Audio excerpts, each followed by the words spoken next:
갈라디아서 6장의 말씀을 읽으신 다음 오늘 말씀을 듣겠습니다.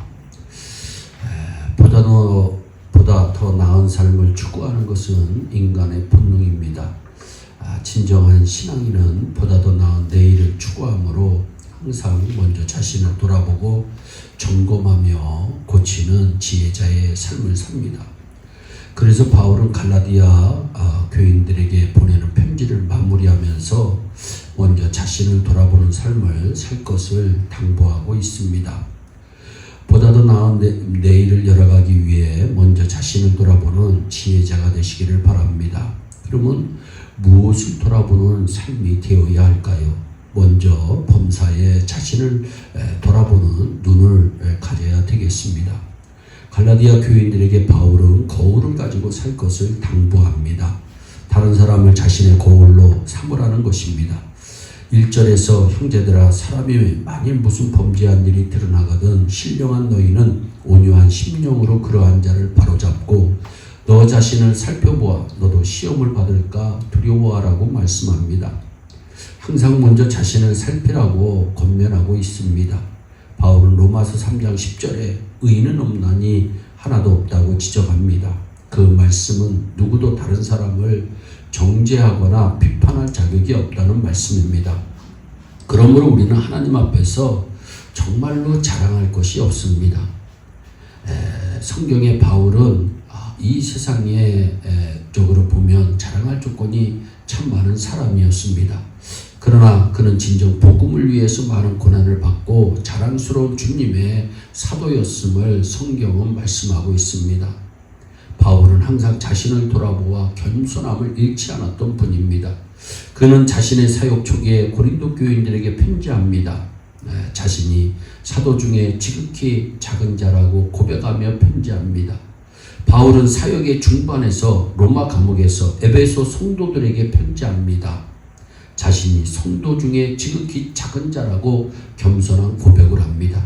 사도 중에 지극히 작은 자, 성도 중에 지극히 작은 자라고 하는 고백을 하고 있는 겁니다.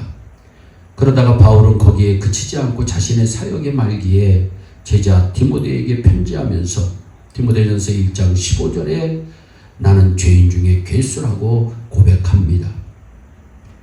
우리도 바울처럼 하나님 앞에 자신을 돌아보며 나는 죄인 중에 괴수입니다 라는 고백을 하여야겠습니다. 바울은 이와 같은 마음의 자세를 가지고 있었기 때문에 어디에 가든지 누구를 만나든지 어떠한 환경에 처하든지 아름다운 하나님의 역사를 이루는 사람이 되었습니다. 우리 모두 범사에 먼저 자신을 돌아보는 눈을 갖는 신령한 하나님의 자녀들이 되기를 바랍니다. 또한 상대방의 짐을 지고자 하는 마음으로 살아야겠습니다. 우리가 화목하지 못하고 서로 다투고 불화하는 원인이 과연 무엇일까요? 그것은 서로가 너무 잘나고 똑똑하기 때문인 것 같습니다. 2절입니다. 너희가 짐을 서로 지라 그리하여 그리스도의 법을 성취하라고 말씀합니다. 어떤 일이든지 혼자서 하면 힘이 들지만 같이 힘을 모으면 좀 더 쉽게 할 수 있습니다. 서로의 부족을 지적하기보다 서로의 부족을 채워주고자 하는 마음으로 삽시다. 짐을 서로 자기가 지려고 하는 아름다운 마음을 갖도록 합시다. 예수님은 우리의 짐을 져주기 위해서 오셨습니다. 그래서 먼저 우리를 찾아오셨고 지금도 먼저 우리에게 손을 내밀고 계십니다.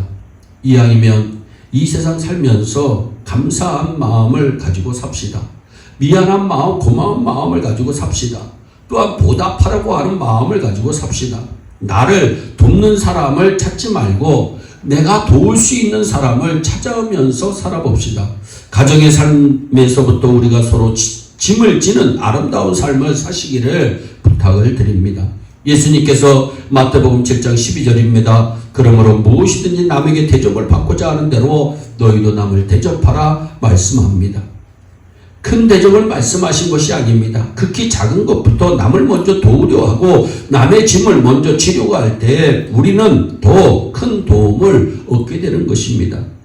또한 헛된 교만에 젖지 말고 언제나 자신의 부족을 인정하며 살아야겠습니다. 우리가 긍지와 자부심이 있습니다. 긍지와 자부심은 소유에서 나오는 것이 아니라 성실과 근면에서 오는 것입니다. 아무것도 되지 못하고 된 줄로 생각하는 사람은 노력 없이 수고와 땀이 없이 자부심만 갖는 사람을 말합니다. 자신의 노력은 생각지 아니하고 남의 성취만을 부러워하여 공꽃으로 누리려고 하면 스스로를 속이는 것입니다. 누구에게나 부끄럽지 않고 스스로에게 최선을 다했다. 정말 말할 수 있을 만큼 성실하고 부지런하게 살아야 하는 것입니다. 바울은 3절로부터 5절에 만일 누가 아무것도 되지 못하고 된 줄로 생각하면 스스로 속임이라. 각각 자기의 일을 살펴라. 그리하면 자랑할 것이 자기에게는 있어도 남에게는 있지 아니하리니 각각 자기의 짐을 질 것이라고 권면하고 있습니다. 다른 사람이 가진 것을 부러워하지 말고 열심히 일하는 것을 부러워하며 삽시다. 심은 대로 거두는 것입니다. 너는 얼마나 받았는가, 얼마나 누리고 있는가 계산하지 말고 언제나 자신에게 돌아보고 살면 좋겠습니다. 너는 최선을 다했는가? 소유와 누림에 상관없이 최선을 다한 자부심으로 인생을 살면 하나님께서 갚아주시고 채워주시는 것입니다. 하나님은 지금도 살아계십니다. 하나님은 살아계시기 때문에 심은 대로 거두게 하시는 분이십니다. 시편 128편 1절로 2절입니다. 여호와를 경외하며 그의 길을 걷는 자마다 복이 있도다. 네가 네 손이 수고한 대로 먹을 것이라. 네가 복되고 형통하리라. 진정한 복에 대해 말씀합니다. 최선을 다한 사람은 자기가 된 줄로 생각하지 않는 사람입니다. 언제나 자기의 부족을 인정하고 고백합니다.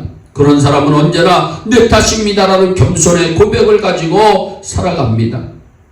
다윗은 자기의 통치의 기간 동안 어려운 일이 있을 때마다 하나님 앞에 늘 문제의 사람이 되어 잘못과 실수를 자기 편에 돌렸고 백성을 원망하지 않았던 참 인격자이십니다.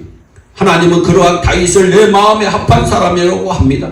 지금 우리에게 가장 필요한 것이 무엇일까요? 우리 모두가 남을 탓하기 전에 자신을 서로 돌아보며 내 탓입니다라고 자기 스스로를 살피는 것이 아니겠습니까? 자신의 부족을 돌아보는 아름다움을 가지고 모두에게 감사하며 삽시다. 결론을 맺습니다. 지혜로운 안목을 가지고 범사에 먼저 자신을 돌아보며 살아갑시다.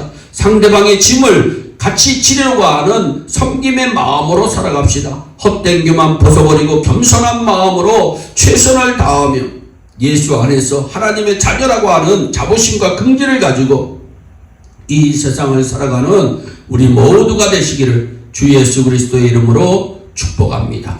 기도하겠습니다. 사랑의 하나님 참 감사합니다. 하나님 우리가 우리 자신을 돌아보지 못하고 살 때가 참 많이 있는데 하나님 예수 안에서 자기를 돌아보면서 살 수 있는 지혜자가들이 다 될 수 있도록 복을 내려주시고 이왕이면 겸손하게 하시고 이왕이면 다른 사람을 섬기면서 살아갈 수 있도록 주여 은총을 베풀어 주시옵소서.